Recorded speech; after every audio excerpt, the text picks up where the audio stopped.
Salut, moi c'est Julien Aymon, 32 ans aujourd'hui, edge grouper depuis 2018, mon premier Ironman à Nice, début forcément 25-29, aujourd'hui 30-34. Je vais vous passer un petit peu l'historique, je vais remonter à l'Ironman Cascais où je me qualifie pour le mythique Ironman de Kona. Donc je fais une course à Cascais, une course bien aboutie en 9h18. Avec un marathon en 3h05, le reste de la course plutôt en gestion à mon niveau. Et donc comme je vous dis, hein, franchement la cerise sur le gâteau sur cette course-là. En finissant quatrième, j'arrive à obtenir un slot pour partir à Hawaï l'année qui suit, pardon. Donc pour me préparer cette aventure d'Ironman à Kona, je décide forcément de m'entourer et d'essayer de trouver des sponsors. Dans ma recherche de sponsors, je finis par tomber sur Wicked qui est en association avec Q-Cycle. On tombe sur un accord et donc en mai de la même année, en 2022, je signe le contrat avec Q sur leur concept Next Generation et Wicked. Et donc je reçois mon vélo. Première sensation, première comparaison par rapport au Giant Trinity avec lequel je roulais depuis 4 ans. C'est une vraie sensation de confort. Au début, évidemment, tous les aspects positifs de conception et d'aérodynamisme, j'en ai pas pris la mesure parce que difficile de se rendre compte sur des tours de roue dans la verte. Rapidement, je prends le vélo en main, je vais faire quelques tours sur mes parcours habituels et on connaît tous Strava. Je prends un segment assez parlant de plusieurs kilomètres, on va même 4-5 minutes. Et là, le com tombe, je mets 2 km/h à mon précédent, à mon rival, on va dire. Et je prends le com et j'écrase mon ancien temps de 2 km/h. Donc là, tout de suite, je suis assez convaincu. Surtout que j'arrive à fournir cet effort en restant en position aéro, ce qui n'est pas le cas sur tous les vélos et ce qui n'était pas le cas sur mon Giant où j'avais cette sensation de devoir me lever, devoir partir en danseuse. Et là, en position aéro, en fait, je peux envoyer les watts que je veux. Donc vraie sensation et assez positif. Dans la poursuite de la saison, donc l'objectif premier, c'était forcément Kona. Une fois que je m'étais bien entouré. Je prépare Kona, des courses de préparation moyennes, mais de mieux en mieux, parce que l'objectif de toute façon c'était Kona. Donc à Kona, l'idéal c'est qu'on part en famille. Enfin l'idéal, c'est top, on part en famille, on arrive une semaine avant. Je ne le savais pas, mais finalement, je m'adapte assez bien à l'humidité, au décalage horaire. Et du coup, la semaine se passe bien, en douceur, pas trop près de Kona pour rester loin de toute cette pression et ne pas trop en faire et faire du jus pour la course. Et donc, le jour de la course, je pars sur comment je peux dire, une course en gestion. Voilà, je me sers pas des watts parce que je me dis que les watts avec les conditions météorologiques ça va pas parler. Donc je me dis je vais partir au pulse, je me connais assez bien. Donc je me fixe sur le vélo une barrière et donc je roule en restant sous ce plafond que je m'étais fixé, 150 pulses pour les curieux. Et du coup, je me rends compte que je fais un vélo hyper constant ou même sur le retour. Et finalement, je continue à gratter des places et à creuser l'écart sur certaines personnes que j'avais rattrapées. Donc j'avais plutôt bien géré mon effort et donc je suis super content. Je finis la partie vélo en 4h44, 38 km/h. Pour la petite histoire,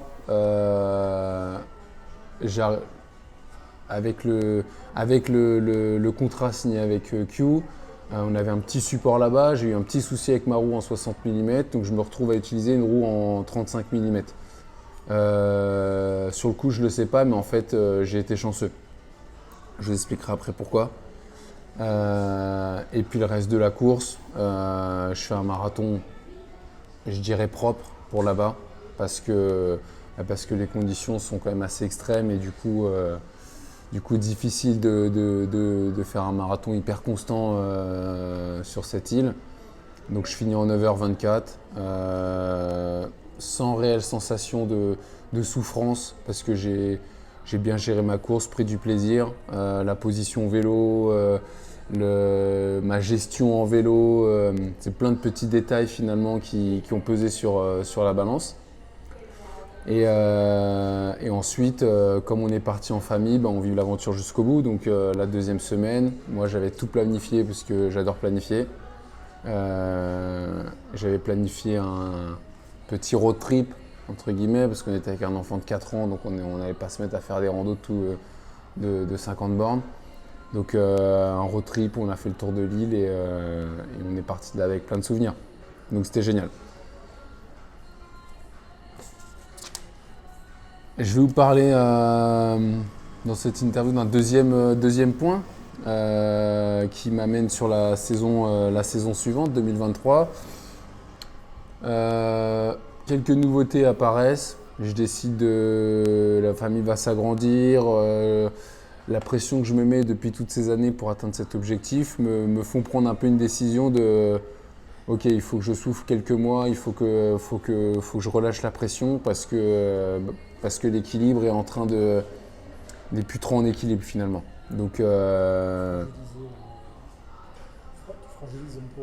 ouais, voilà, je suis en train de perdre cette stabilité et je fragilise un peu tout ce que j'avais, même la motivation que j'avais, il faut la garder et du coup je me dis ok, relâche la pression, relâche le coaching, même qui a été mené de main de maître par mon coach, relâche un peu tout ça et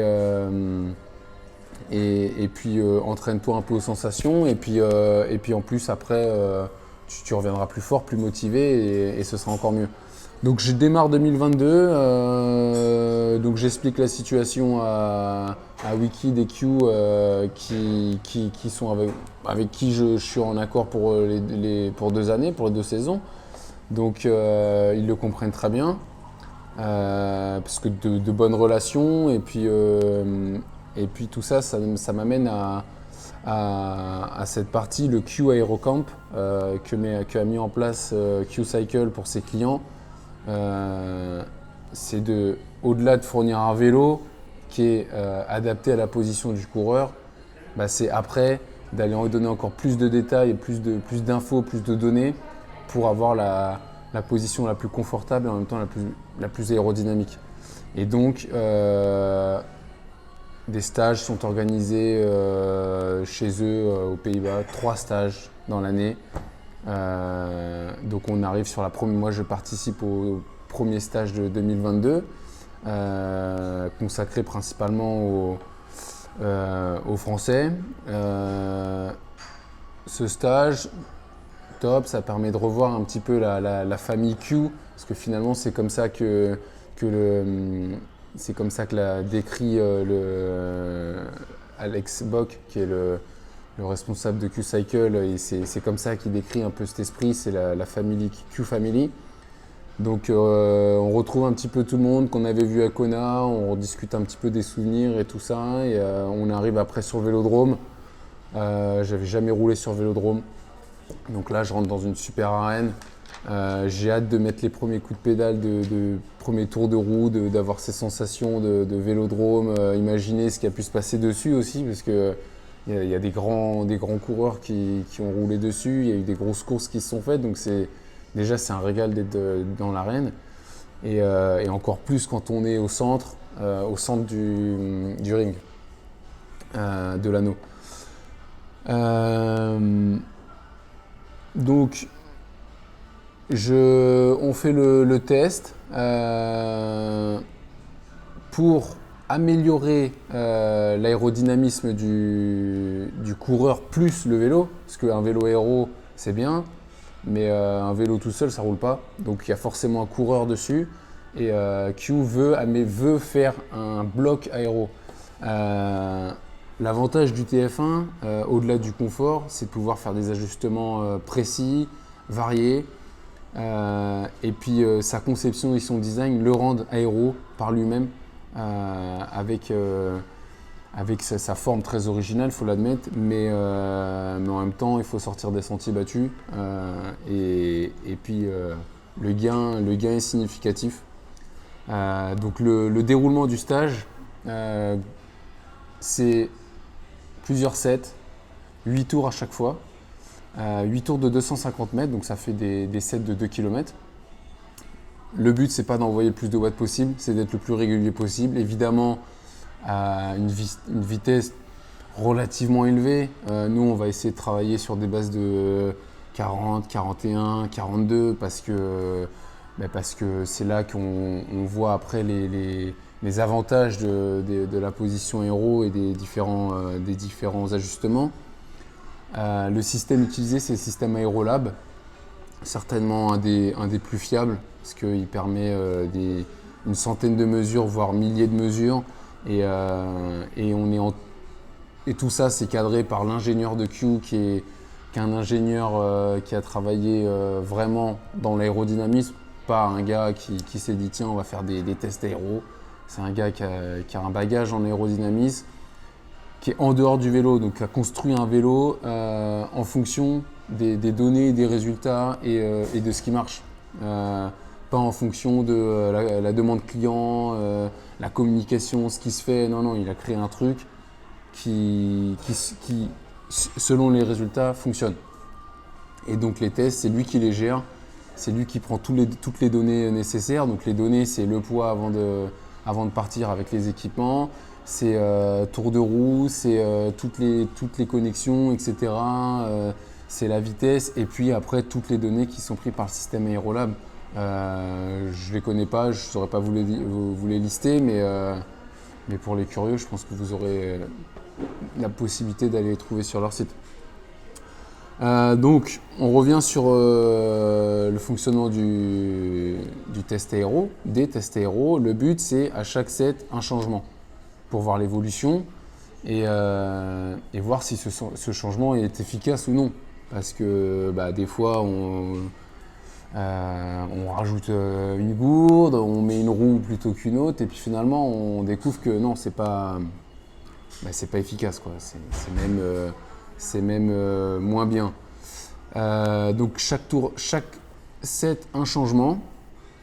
Donc il y a un set de base avec la position du coureur lambda. Donc pour moi, c'était top parce que j'avais déjà plusieurs milliers de kilomètres sur le vélo. Et donc j'étais bien dessus. Je savais, je découvrais pas les changements qu'on allait effectuer. Ouais, j'avais ma routine et les changements qu'on allait effectuer, ils allaient forcément être significatifs. Le premier set de base, donc casque habituel, roue en 60 devant, 65 derrière, pas de gourde. On y va, on tombe sur un résultat 0,225 pour un wattage. La moyenne du wattage, c'était à peu près 225, 26, 27 peut-être. J'ai pas analysé tous les chiffres, mais sur tous les sets, on est à peu près à 227, on va dire. Et en termes de vitesse, c'est grossièrement peut-être 41 de moyenne au total. Donc on commence, une fois qu'on a la base de données, ok, on commence à se dire on va travailler sur la position du coureur. On baisse de 2 cm l'avant, donc les prolongateurs. On baisse de 2 cm. Étrangement, pas de gain. Donc on reste toujours sur 225 ou 224, 225 certainement. Pas de gain. Mais du coup, on réfléchit et changeons de casque. Parce que finalement, c'est assez individuel. Donc en changeant la hauteur, on avait aussi la possibilité de changer l'angle. Mais finalement, l'angle, on n'a pas testé et on n'a pas jugé que ça pourrait être efficace. Le plus gros gain certainement aurait été avec le casque parce que finalement quand on analyse sur les vidéos, on voit qu'il y a des défauts. Un espace assez important entre l'arrière du casque et le dos. Un casque certainement un peu trop haut par rapport à la position que j'avais. Donc si on associe un peu tout ça, je suis plus bas mais le casque est trop haut, ok on change de casque. Ils ont un casque ici qui est sur le papier très bien. Je l'essaye. Et on tombe juste avec le casque à 0,218. Ok. 0,218. On se dit, bon, je me dis, ok, très bien, le casque est neuf. Ça fait 8 mois que je l'ai. Il n'y a plus qu'à changer. Voilà, très bien. Mais finalement, on regarde, on analyse les vidéos et on peut manger sur mon dos, quoi. Avec le casque, c'est plat, ça bouge pas, il n'y a pas de trou, il n'y a rien. Moi, je suis confortable. Donc finalement, un casque qui, sur le papier, le Giro Aero aide. Sur le papier, un casque aéro, en réalité, certainement pas autant qu'ils le prédisent. Et c'est peut-être le cas pour plein de vélos. On pense qu'ils sont très aéros. Finalement, après les tests, on peut découvrir des choses, je pense. J'en suis persuadé. Les légendes urbaines en prennent. Ouais, les légendes urbaines en prennent un coup sur la tête, certainement. Donc, en deuxième, le set suivant est de passer sur une roue de ma roue 60 à roue 35. D'après les tests, tout laisse penser que la roue en 35 est plus aéro. Moi, sur le coup, je fais les gros yeux, je me dis, ok, j'ai toujours entendu qu'une plus grosse roue à l'avant, c'était plus aéro. Et donc là, finalement, on me dit l'inverse. Avec ce vélo, évidemment. Sur ce vélo, sur la conception de ce vélo, une roue en 35 est certainement plus aéro. On essaye. Et oui, elle est plus aéro. On passe de 218 à 213, 15, 13 ou 15, 14 peut-être. J'ai pas les chiffres sous les yeux, je peux pas vous les donner. Donc ok, là par rapport à ce que je vous ai dit tout à l'heure, je remonte à Kona et je me dis ok, j'ai été chanceux, chanceux d'avoir un problème sur ma roue en 60 et que Q me prête une roue en 35. D'ailleurs, notez, Q m'a prêté pour Hawaï une roue en 35 sur place. C'est voilà, on est dans l'esprit family team et donc ils ont déployé du monde et puis j'ai eu un souci et ils ont réglé le problème et du coup je suis parti serein sur la course. J'ai pas eu plus de questions à me poser.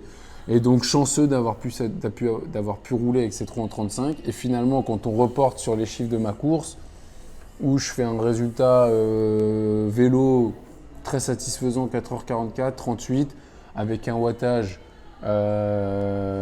inférieur à ce que je faisais à l'entraînement. Certainement parce que j'ai jaugé au watt, mais au pulse. Mais du coup, le résultat, il est là. J'ai quand même mis moins de watts. Et puis, j'ai fait un temps, quand je compare par rapport à d'autres, voilà, si je prends par rapport à quelqu'un que je connais, avec son niveau, un gars qui était au Portugal qui m'a mis 15 minutes à vélo, à Hawaï, il m'a mis 5 minutes. Et pourtant, j'ai roulé un petit peu moins fort. Peut-être qu'il a roulé moins fort aussi. Mais quoi qu'il en soit, même si on a tous les deux roulé moins fort, on est passé de 15 à 5. Donc les bonhommes, je pense qu'on était tous les deux près l'un comme l'autre. C'était tous les deux l'objectif de l'année. Donc à un moment donné, on se pose les bonnes questions et certainement que le matos a dû jouer.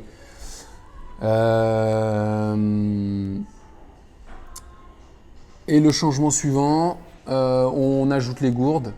Gourde avant, d'abord, aucune pénalité, aucun changement. Très bien, ça me permet d'embarquer l'hydratation sans perdre en aéro. Okay, c'est ce qu'on cherche.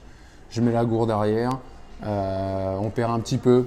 On aurait pu jouer sur l'angle, la taille de la gourde, etc.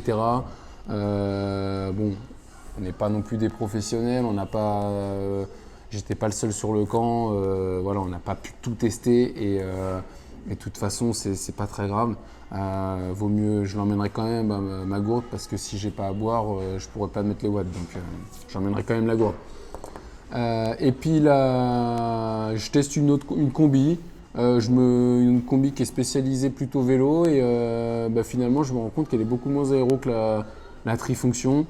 Donc ceux qui sont sceptiques, Wicked, la trifonction, elle est efficace.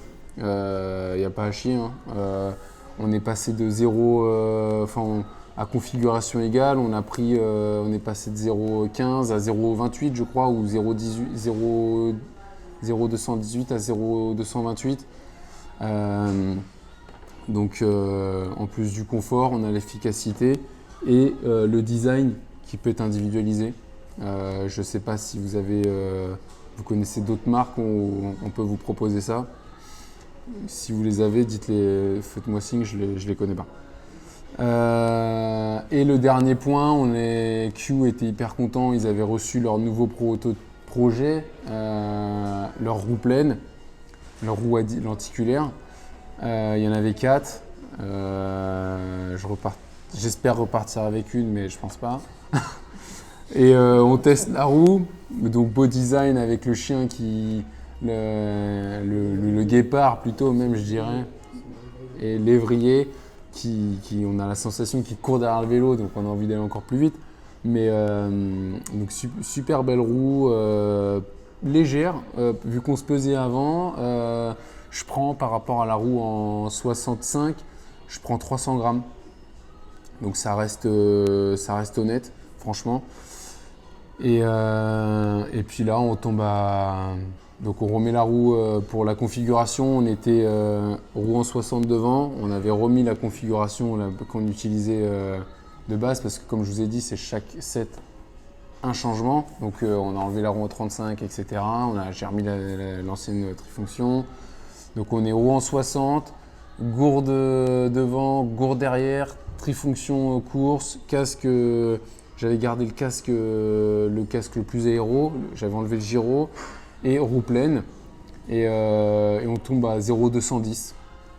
Ok, bon bah c'est pas une nouveauté qu'une roue lentille est plus aéro. Mais là pour le coup on tombe de 0,215 ou 14 à 0,210 en vélodrome. Ça commence à causer. Et alors j'ai pas pu tester toute la config avec roue en 35. Pas de gourde derrière et la roue pleine, mais je pense que si on associe tout ça, on est proche des 0,2. Je sais pas si chez les amateurs, des gens qui achètent des vélos chez d'autres marques, vous avez la possibilité de faire ça. Je sais pas. Moi, c'est une opportunité que j'ai eue avec Q. Invité sur un stage comme ça, c'est loin, mais ça en vaut la peine. Et j'apprends plein de choses. Et en plus, on rencontre des gens. Et puis, c'est une super expérience.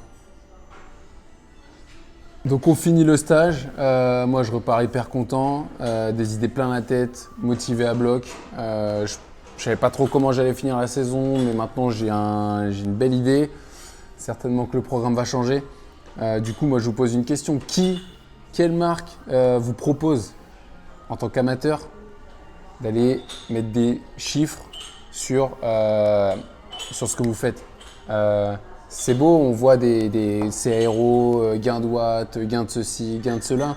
Mais qui a déjà été roulé sur un vélodrome pour faire des tests aéros avec des professionnels qui sont là pour vous, en soufflerie ou autre? Je sais pas. Gratuitement, invité, je sais pas. Moi, je l'ai fait grâce à Q. Ils m'ont invité sur ce stage. Je repars. Je sais quelle configuration je dois utiliser sur mon vélo. J'y vais pas. Peut-être que la roue avant c'était ça. Oh, j'ai acheté une roue comme ça, c'est plus aéro, machin. Non, maintenant je sais que cette roue et cette config sont plus aéro. Je sais quel casque il faut que j'ai pour que j'aille plus vite. J'y vais pas comme ça à l'aveugle acheter un truc. Donc j'ai des données, j'ai des billes. En plus de ça, là on était en petit comité, j'ai rencontré des gens. Donc j'étais avec, il y avait une cliente, une espagnole qui était là.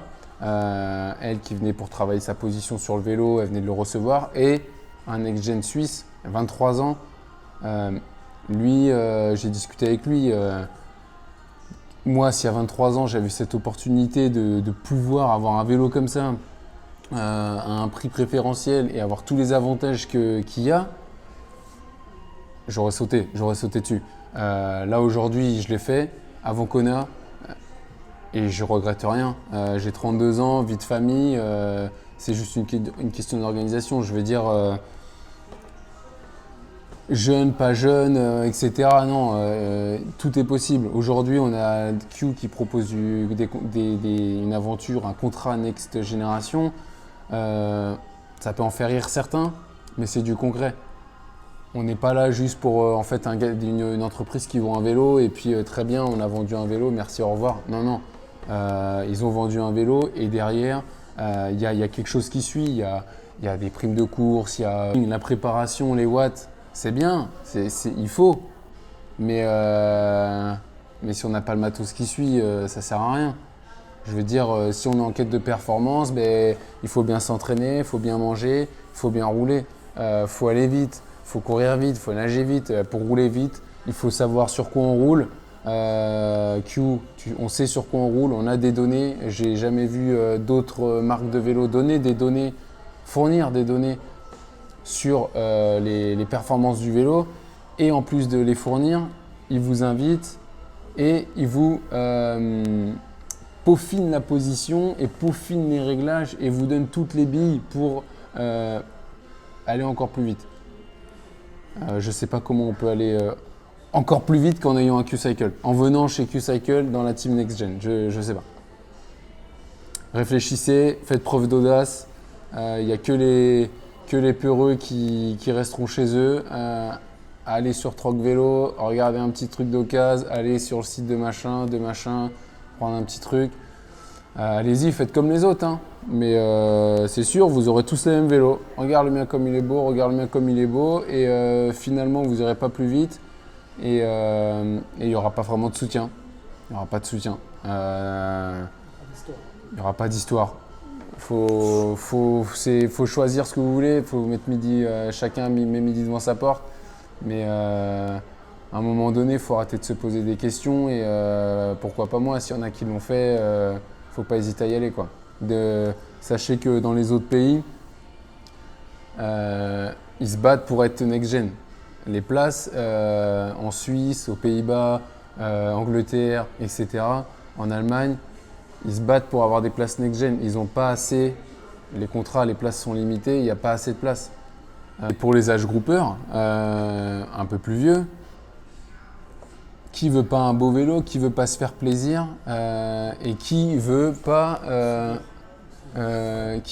qui aime avoir mal, qui aime subir, qui aime être dans une position inconfortable.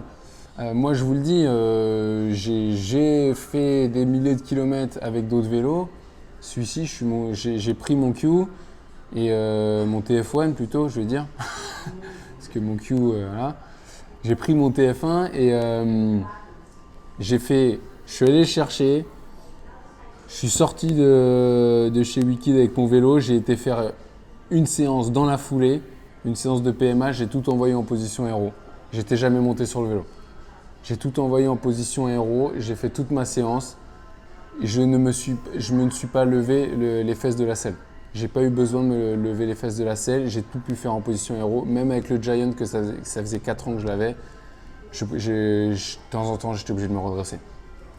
Un vélo confortable, c'est un vélo qui va vite, c'est bien d'avoir un vélo hyper agressif, hyper tout ce que vous voulez, si on est obligé de se lever, ça sert à rien. Il faut réussir à associer confort, aérodynamisme, et pour moi, il n'y a rien de mieux que le TF1. Merci à vous pour l'attention, l'écoute et j'espère que ça vous aura été utile. Toutes ces infos de données et de résultats et de ressentis personnels. À plus.